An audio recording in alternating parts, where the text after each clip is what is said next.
Assalamualaikum, selamat pagi saudara-saudaraku sebangsa dan setanah air. To the point aja, langsung saja saya ingin menyampaikan satu pernyataan tentang apa yang telah terjadi di tengah-tengah masyarakat saat ini. Sejujurnya, saya sangat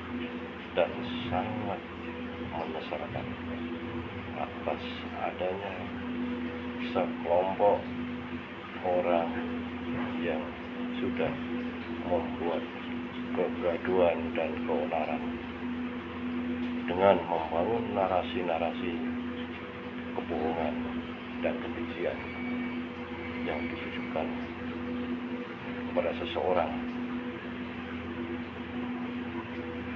Sebenarnya apa yang telah mereka lakukan selama ini hanya dipertimbangkan oleh sebuah tindakan yang dilakukan segerombolan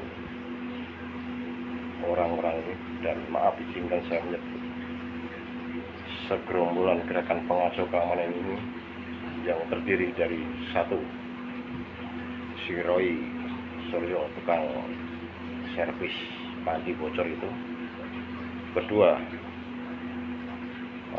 si Tipa yang mengaku dokter, yang hidungnya besar dan gemuk itu; kedua, si tua bangga yang selalu menggunakan kopiah putih, Egy Durjana, bukan Egy Sujana; yang kelima ya, si Resmond bin Mangke. Jadi sebaiknya masyarakat saat ini harus lebih kritis menyikapi semua yang telah dilakukan dengan pernyataan-pernyataan serta narasi-narasi yang mereka bangun dan mereka teguhkan untuk membuat suatu penyesatan di tengah masyarakat. Jika kita menilai dari satu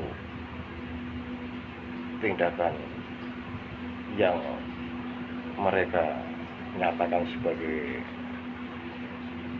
perbuatan untuk menunjukkan kebenaran, terus di mana kebenaran mereka itu sebenarnya yang akan ditunjukkan?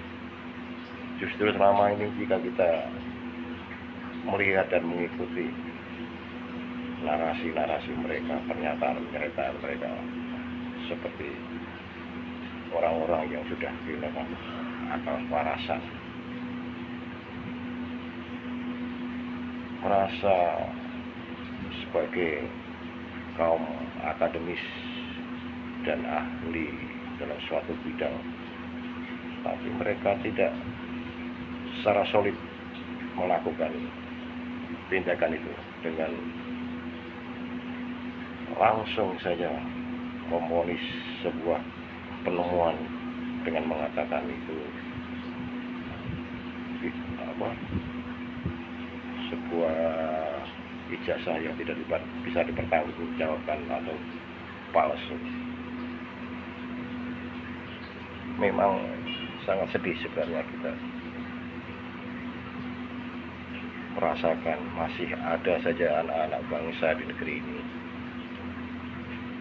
melakukan perbuatan dan ingin membangun sebuah kelompok untuk menyerang seseorang tanpa ada satu bukti kebenaran yang valid.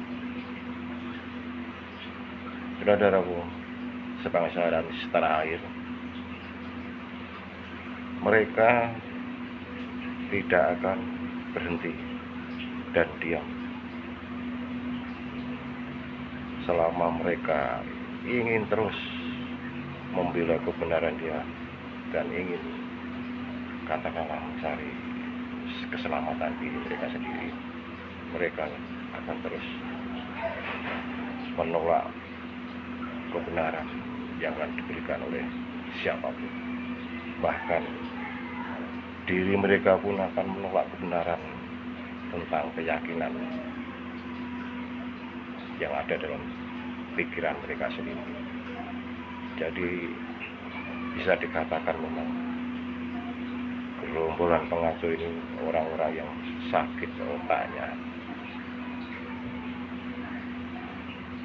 Mereka bukan memberi sebuah narasi untuk memberikan sumbangsih terhadap bangsa dan negara ini dengan kebaikan dan memberikan solusi tentang bagaimana agar masyarakat lebih bisa hidup tentram, bisa makmur.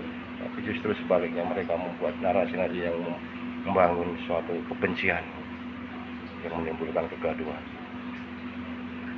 Dan ini, saat ini, saya yakin mereka akan terus dan terus melakukan gerakan di bawah tanah dengan gerombolan-gerombolan mereka ini.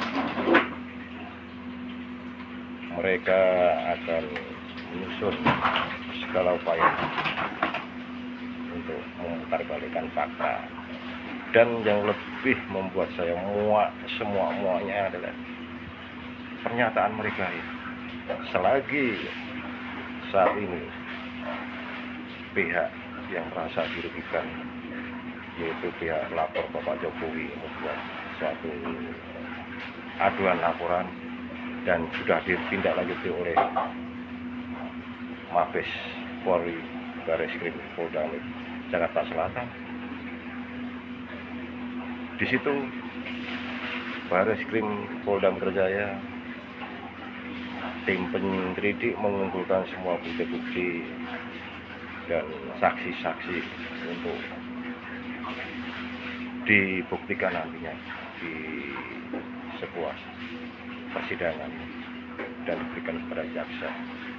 Dan mereka, jika benar semua alat-alat bukti dan saksi ini menunjukkan mereka itu berbuat sesuai dengan pasal ITE dan pasal yang sudah dirubah dalam Undang-Undang 2024 ini, terbukti melakukan suatu tindak pidana, sudah saatnya kehidupan indah mereka dulu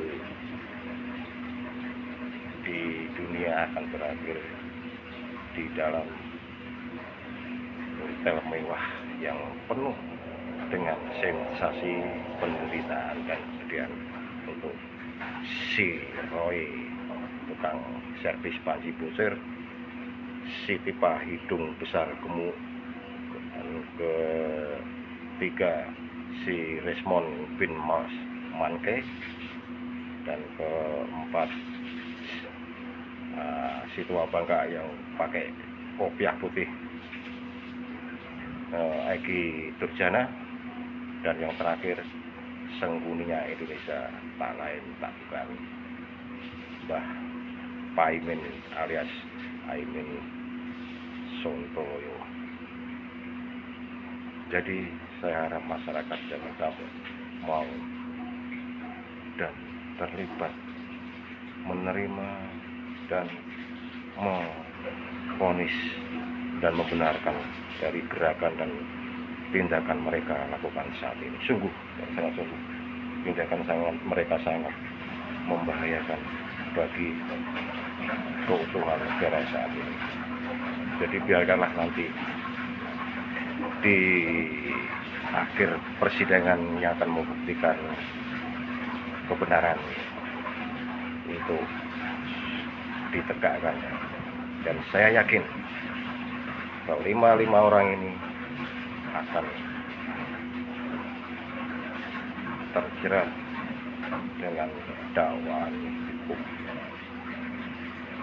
dan itu untuk pembelajaran bagi kita semua. Oke, sahabat, terima kasih dan ini atas waktu yang diberikan. Assalamualaikum warahmatullahi wabarakatuh.